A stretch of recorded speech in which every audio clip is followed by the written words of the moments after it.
Hey guys, and welcome back to another video. This is going to be a hair tutorial on how I achieve these butterfly locks that you see in my head. This is the finished look. I have a half up, half down kind of situation going on right here, as you can see.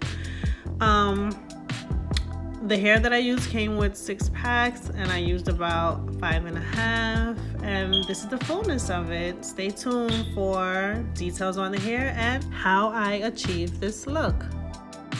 So bam, this is the pack of hair that I had purchased from Amazon. It's from the company Nisayo, if I am saying that right. It was about $52 for all of this hair, and it came with 6 bags of hair, a crochet needle, and a separate needle to help you intertwine your locks. So basically to relock your hair if you decided to either cut a piece to make it shorter, or if in time your hair got a little bit tangled and you wanted to just give it a fresher look at the end. That's another way you can just cut it and then redo it with that extra needle that they give you. So each bag of hair came with 12 strands in it, and the hair is actually pretty soft and flexible. It's really nice. It's not that bad. I kind of thought that it would be stiff, but I'm glad that it wasn't stiff because I would have been very mad if it was. So as you can see here, this is the opening of the hair. It's kind of small, so you have to force it open a little bit while you put the ends inside of it when you lock it in. But as you see later on in the video, I'm going to show you how I did that and how to make it easier to get over those.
And then from there, I am going to braid each section.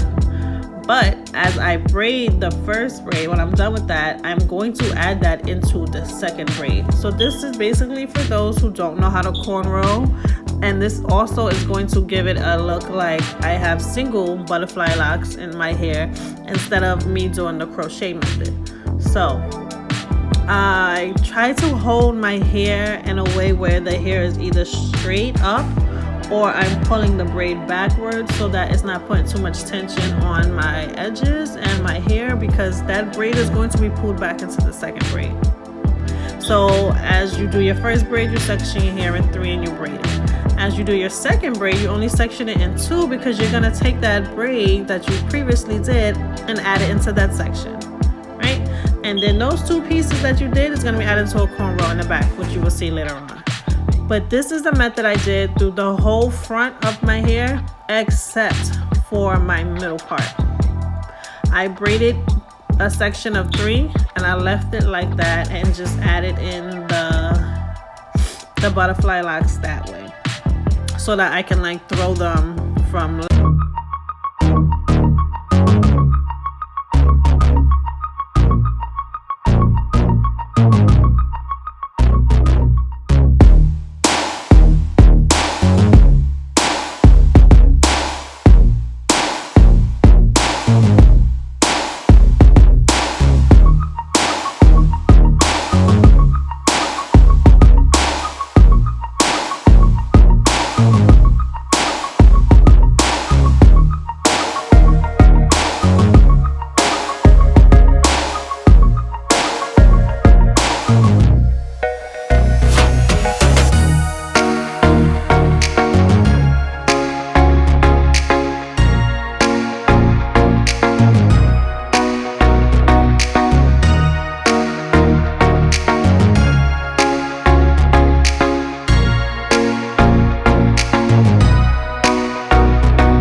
see here, the back is done.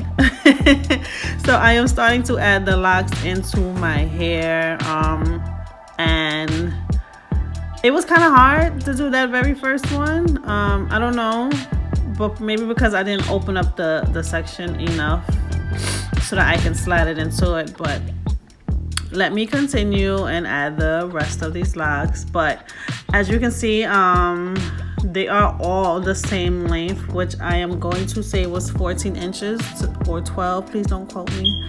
But as you may know, like all other hair that you use, when you add it to the top of your hair, it will no longer be that length. So it's going to kind of give like a layered bob look once you're complete.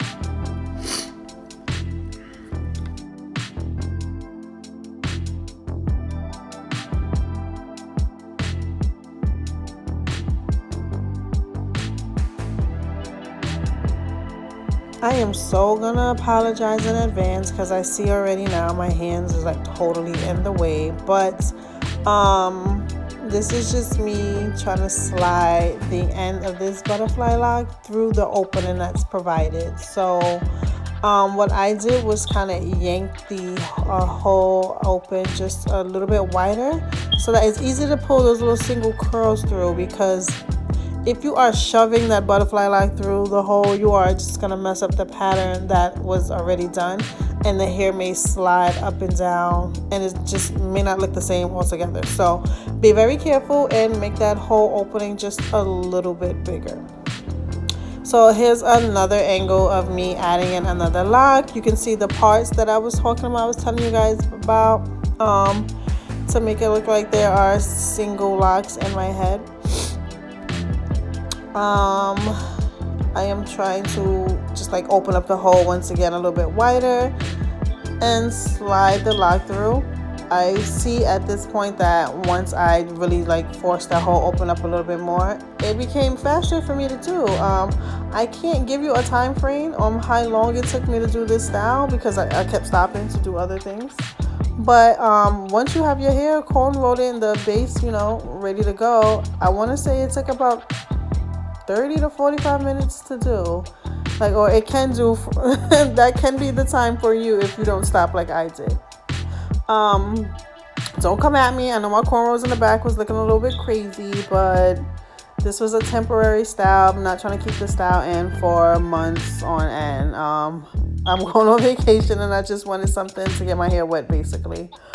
So the cornrows in the back are not that tight, but hey, it served its purpose.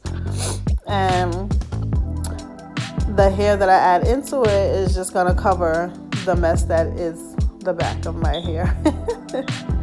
All right, so I really regret doing this. I am only going to say that the single crochet method is easier to do when you have regular locks or goddess locks. So it became a little bit hard to do when I'm trying to like put the crochet needle through and the curls is there. So it's like some sections are just a little bit tighter. So I want to say this alone took about 10 minutes to do. So okay, I lied. So if you do it the normal way of just comb rolling your hair, it'll take you about 40 minutes, 45 minutes, right? If you do the single way like this, with this kind of hair, it's gonna take you way longer to add it in because, like, as you can see, the brown of my hair was